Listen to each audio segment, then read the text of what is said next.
अरे भाई, stock market क्या होता है एकदम बेसिक से समझा दूंगा, पक्का। भाई, स्टॉक मार्केट का सीन समझने के लिए इमेजिन कर अपने फेवरेट फूड स्ट्रीट वाला भैया को। वो अलग अलग चीज़ें बनाते हैं, राइट? अब सोच, अगर उनकी दुकान का कुछ हिस्सा तेरे पास हो तो तू उसके शेयर होल्डर बन गया। जब भी वो भैया ज़्यादा ऑर्डर लेता है और उनकी दुकान चलती है तो तेरे पास भी प्रॉफिट आएगा। वैसे ही जब कंपनी अच्छा चलता रहता है, उसके शेयर होल्डर को भी प्रॉफिट मिलता है। समझ में आया?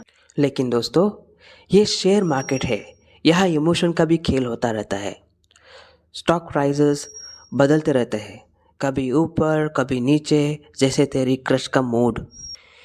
इमेजिन तू सोच रहा है कि आज पनीर टिक्का का क्रेज है तो तू उसके शेयर्स खरीदेगा। पर कल कोई नया डिश आ गया मार्केट में और लोग उसमें इंटरेस्ट दिखाते हैं। अब तेरी पनीर टिक्का वाली दुकान क्या होगा, थोड़ा लो जाती है। ऐसे में तेरी शेयर का वैल्यू भी थोड़ा डाउन जाएगा। अब ये ऊपर नीचे होता रहता है, लेकिन स्मार्ट इन्वेस्टर वही है जो समझता है कि कौन सी डिश मार्केट में हिट है और कौन सी फ्लॉप। थोड़ा रिसर्च, थोड़ा एनालिसिस अगर आपको आता है तो आप तो किंग बनेंगे। अगर तू इंटेलिजेंट इन्वेस्टर बनना चाहते हो तो सीखना पड़ेगा कैसे जज करना है कौन सी कंपनी हिट और कौन सी कंपनी फ्लॉप। और हाँ, रिस्क भी होता है भाई, जैसे लाइफ में है, मार्केट में भी अप्स एंड डाउन्स होता रहता है। चलो थोड़ा डिटेल में जानते हैं स्टॉक्स एंड शेयर का फंडा। सोच, तुम्हारे पास एक अच्छी सी चॉकलेट केक है और तुम उसके कुछ छोटे छोटे पीस बेचते रहते हो। हर एक छोटे पीस को हम लोग क्या बोल सकते हैं, शेयर बोल सकते हैं।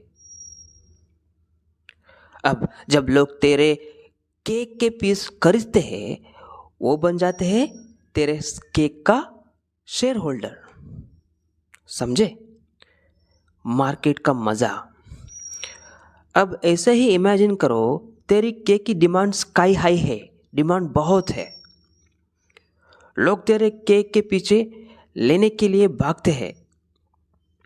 तो नेचुरली क्या होगा, तेरी केक की वैल्यू भी बढ़ जाएगा, उसका प्राइस भी बढ़ जाएगा।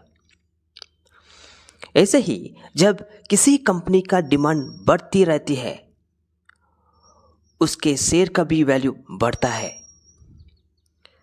यह तो हो गया स्टॉक मार्केट का बेसिक सीन। अरे भाई, मैं कुछ देखा था, कुछ लाइक एनएससी बीएससी, वो क्या होता है? ठीक है भाई, मैं बोलता हूँ। स्टॉक एक्सचेंज जैसा नेशनल स्टॉक एक्सचेंज और बॉम्बे स्टॉक एक्सचेंज एक आप मान लो कि प्लेटफॉर्म है। उधर उस प्लेटफॉर्म पर क्या होता है, जहाँ पर लोग स्टॉक्स को खरीदते हैं और बेचते भी हैं। मान लो आप किसी कंपनी के शेयर्स खरीदना चाहते हैं। अभी एग्जाम्पल के तौर पर मैं XYZ लिमिटेड एक कंपनी है समझता हूँ, ओके। उसमें आपका शेयर खरीदने का इंटरेस्ट है। आप क्या करेंगे, आप अपने ब्रोकर के थ्रू स्टॉक एक्सचेंज में एक बाय ऑर्डर प्लेस करेंगे। अब कोई और बंदा है जो XY लिमिटेड कंपनी का शेयर्स बेचना चाहता है, वो क्या करेगा, वो ब्रोकर के थ्रू सेल ऑर्डर प्लेस करता है। अब क्या होता है, स्टॉक एक्सचेंज ये बाई और सेल ऑर्डर को मैच करता है और जब प्राइजेस मैच होता है, एक ट्रांजैक्शन होता है। तो स्टॉक एक्सचेंज इस ट्रेड को फैसिलिटेट करता है। अभी आपको समझ में आया होगा कि स्टॉक एक्सचेंज का काम क्या है। स्टॉक एक्सचेंज एक प्लेटफॉर्म है, उधर कोई लोग स्टॉक को बेचते हैं, कोई लोग स्टॉक को खरीदते हैं, दोनों को प्राइस मैच करके एग्जीक्यूट करवा देते हैं। स्टॉक को खरीदना और बेचना ठीक है, लेकिन अगर मार्केट में थोड़ा फ्रॉड हुआ तो कौन देखेगा? मार्केट में थोड़ा ड्रामा भी होता है, इसलिए है हमारे फाइनेंशियल सुपर हीरो सेबी यानी securities and exchange board of India. ये इंश्योर करता है कि मार्केट में ट्रांसपेरेंसी और फेयरनेस हो। इमेजिन करो कि XYZ लिमिटेड एक लिस्टेड कंपनी है और लोग उसके शेयर्स खरीदने चाहते हैं। अब अगर कंपनी ने अपने फाइनेंशियल स्टेटमेंट में झूठ बोला और दिखाया कि उनका प्रॉफिट बहुत ज़्यादा है जबकि असलियत में कम है, अब ये न्यूज़ मार्केट में आती है और लोगों का भरोसा हिल जाता है। यहाँ आता है सेबी का रोल। सेबी इन्वेस्टिगेट करेगा कि क्या कंपनी ने सच में फाइनेंशियल फ्रॉड किया है या नहीं। इस प्रोसेस में सेबी फाइनेंशियल रिकॉर्ड्स को स्क्रूटनाइज करेगा, कंपनी के एग्जीक्यूटिव से पूछताछ करेगा और इंडिपेंडेंट ऑडिट करवाएगा। सपोज इन्वेस्टिगेशन में सेबी को पता चला है कि कंपनी ने सच में फ्रॉड किया है, तो सेबी स्ट्रिक्ट एक्शन लेगा। वो कंपनी को फाइन कर सकता है, एग्जीक्यूटिव्स को डिसक्वालीफाई कर सकता है या फिर लीगल एक्शन भी ले सकता है। इस एग्जाम्पल में सेबी ने मार्केट को प्रोटेक्ट किया और इन्वेस्टर के इंटरेस्ट को सेफगार्ड किया। इस तरह सेबी मार्केट के अंदर ट्रांसपेरेंसी और फेयरनेस को मेंटेन करता है, जिससे लोगों का भरोसा बना रहे। इन्वेस्टिंग का गेम एक वेरी इम्पॉर्टेंट है। सबसे पहले आपको डिसाइड करना है कि आप लॉन्ग टर्म या शॉर्ट टर्म इन्वेस्टर बनेंगे। अगर आप लॉन्ग टर्म इन्वेस्टर बनना चाहते हैं तो इसके लिए इम्पोर्टेंट ये है कि अच्छी कंपनी को चूज़ करना है जो सस्टेनेबल ग्रोथ दिखाएगा। शॉर्ट टर्म में आप मार्केट में इन्वेस्ट करना चाहते हो तो मार्केट का ट्रेंड देखना पड़ेगा, उसको क्लोजली ऑब्जर्व करना पड़ेगा, लेकिन ये रिस्क भी हो सकता है, इसलिए थोड़ा रिसर्च करना भी ज़रूरी है। डाइवर्सिफिकेशन भी एक इम्पॉर्टेंट स्ट्रैटेजी है। उसमें क्या होता है, इन्वेस्टमेंट को अलग अलग सेक्टर में डिस्ट्रीब्यूट करके रिस्क को कम कर सकते हैं। रिस्क और रिटर्न देखिए, स्टॉक मार्केट में इन्वेस्टमेंट करना वक्त रिस्क हमेशा रहता है, जैसे कि मार्केट में अप्स एंड डाउन आता रहता है, लेकिन ये रिस्क भी वो फैक्टर है जो रिवार्ड के साथ जुड़ा हुआ है। सपोज आप एक कंपनी के स्टॉक में इन्वेस्टमेंट करना चाहते हैं। अब अगर वो कंपनी अच्छी तरह से चल रही है और उसके फ्यूचर पर्सपेक्टिव भी अच्छी है तो आपके इन्वेस्टमेंट का रिस्क कम हो जाता है। लेकिन अगर वो कंपनी फाइनेंशियल इश्यूज में है या मार्केट में अनसर्टेनिटी है तो रिस्क बढ़ जाता है। रिस्क और रिटर्न का यह रिलेशन होता है कि जितना ज़्यादा रिस्क उतना ज़्यादा potential return. High risk stocks investment करने के पर मार्केट का फेवरेबल है तो आपका रिटर्न भी ज़्यादा हो सकता है, लेकिन अगर मार्केट नेगेटिव डायरेक्शन में जा रहा है तो लॉस भी ज़्यादा हो सकता है। इसलिए इन्वेस्टर को अपने रिस्क टॉलरेंस के हिसाब से इन्वेस्टमेंट करना चाहिए। अगर आप रिस्क लेते हैं इन्वेस्टमेंट करते समय और मार्केट आपके फेवर में जाता है तो स्काई इज़ अनलिमिटेड, आप बहुत बहुत पैसा बना सकते हैं। तो डरना किस बात का, फॉलो कीजिए मेरा YouTube channel, join my Telegram channel, link is given in the description. Come risk and ज़्यादा रिटर्न देने वाला स्टॉक सेलेक्ट करके रेगुलरली डालता रहता हूँ। अरे भाई वो तो ठीक है, लेकिन ये इंडेक्स क्या होता है? मैं आपको इंडेक्स अपने तरीके से बताऊंगा। इमेजिन करिए कि आप एक आइसक्रीम शॉप चलाते हैं और आपकी दुकान में अलग अलग फ्लेवर्स के 50 आइसक्रीम्स हैं। हर एक आइसक्रीम का प्राइस अलग है और हर एक फ्लेवर का वेटेज भी अलग है। अब अगर आप टॉप 50 फ्लेवर के एवरेज प्राइस रिप्रेजेंट करते हैं तो आप एक आइसक्रीम इंडेक्स बना लेंगे।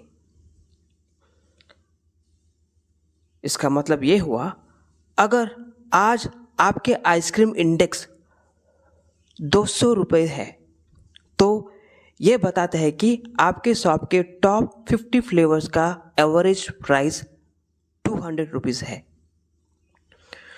अगर कल आपके कुछ प्रीमियम फ्लेवर के प्राइस बढ़ जाते तो आइसक्रीम इंडेक्स भी बढ़ेगा, और अगर कुछ फ्लेवर का प्राइस गिर गया तो इंडेक्स का क्या होगा, वो भी गिर जाएगा। ये इंडेक्स आपको बताता है कि आपके दुकान का ओवरऑल परफॉर्मेंस कैसा है। ठीक वैसे ही निफ्टी भी काम करता है, बस आइसक्रीम फ्लेवर की जगह 50 बड़े कंपनी को डालते हैं, 50 कंपनी के स्टॉक का एवरेज प्राइस लेते हैं, और जब निफ्टी का वैल्यू बढ़ता है तो समझना कि मार्केट में ओवरऑल अच्छा माहौल है, और जब घटता है तो पता चलता है कि मार्केट में थोड़ा ठंडा हो गया है। आपके मन में और एक डाउट आता होगा कि निफ्टी 50 तो ठीक है, इसके अलावा कुछ और इंडेक्सेस है? यस भाई, बिल्कुल है।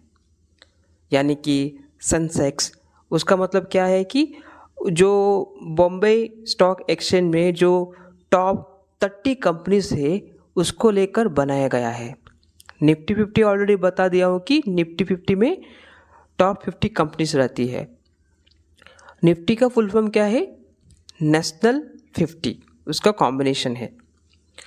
बैंक निफ्टी उसको क्या बोलते हैं? बैंक को लेकर किया गया है। BSc mid cap, small cap, वो कंपनी का क्या है ना, वो कैपिटल के हिसाब से वो ग्रुप ऑफ स्टॉक्स को डिवाइड किया है। मिड कैप मतलब थोड़ा ज़्यादा पैसा रहता है, स्मॉल कैप मतलब the company having little less amount compare to mid cap. Okay, अरे भाई बहुत सेक्टर भी है लाइक बैंक, फार्मा, तो इसके लिए क्या मैं आपके लिए थोड़ा लिस्ट आउट किया हूँ। बैंक निफ्टी क्या बोलता है ऑलरेडी बता दिया हूँ। बैंक निफ्टी एक बैंकिंग सेक्टर को फोकस करके बनाया गया है। निफ्टी आईटी मतलब आईटी को फोकस किया है। निफ्टी एफएमजीसी मतलब जो एफएमजीसी स्टॉक्स है लाइक पार्ले जी, ब्रिटानिया, उसमें आता है। निफ्टी फार्मा मतलब दवाई वाला स्टॉक्स उसमें आता है। ऑटो में निफ्टी ऑटो में क्या आता है? Auto sectors like Tata motors, Eichers, ऐसा मारुति, वो सब। रियलिटी में निफ्टी रियलिटी में क्या आता है? रियल एस्टेट को फोकस करता है। डीएलएफ आता है, ओबराय, ये सब आता है उसमें। मेटल में निफ्टी मेटल क्या है? निफ्टी मेटल में सब मेटल सेक्टर को ऐड किया गया है लाइक टाटा स्टील, जिंदाल, ये सब आता है। निफ्टी एनर्जी को फोकस किया है। निफ्टी पीएसयू बैंक, पीएसयू मतलब पब्लिक सर्विस बैंक को ऐड करके किया है। फाइनली निफ्टी मीडिया, वो मीडिया का रिप्रेजेंट करता है। ओके, आपको मास्टर इन्वेस्टर बनना चाहिए तो भाइयों और बहनों, स्टॉक मार्केट है एक एडवेंचर है। समझो इसको, रिसर्च करो, स्ट्रैटेजी बनाओ और हमेशा सीखते रहो। स्टॉक मार्केट में राइड करने का मज़ा ही है, अलग है, बस रेस्पॉन्सिबली करना है। और सुनिए, बढ़िया इन्वेस्टर वो होता है जो लॉन्ग टर्म के लिए सोचता है। जैसे आपके फेवरेट स्ट्रीट फूड वाले भैया ने अपनी दुकान को स्लोली ग्रो किया, वैसे ही कंपनी भी ग्रेजुअली बड़ी होती है। पेशेंस भी ज़रूरी है भाई।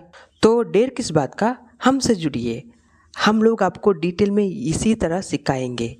अभी सब्सक्राइब कीजिए यार। हे हेलो, आपको ही बोल रहा हूँ यार, सब्सक्राइब किया करो और टेलीग्राम में ज़रूर जुड़ जाना। मैं इम्पॉर्टेंट टिप्स दूंगा, टिप्स यानी एजुकेशनल कंटेंट्स। नेक्स्ट वीडियो में मिलते हैं। Bye bye, take care.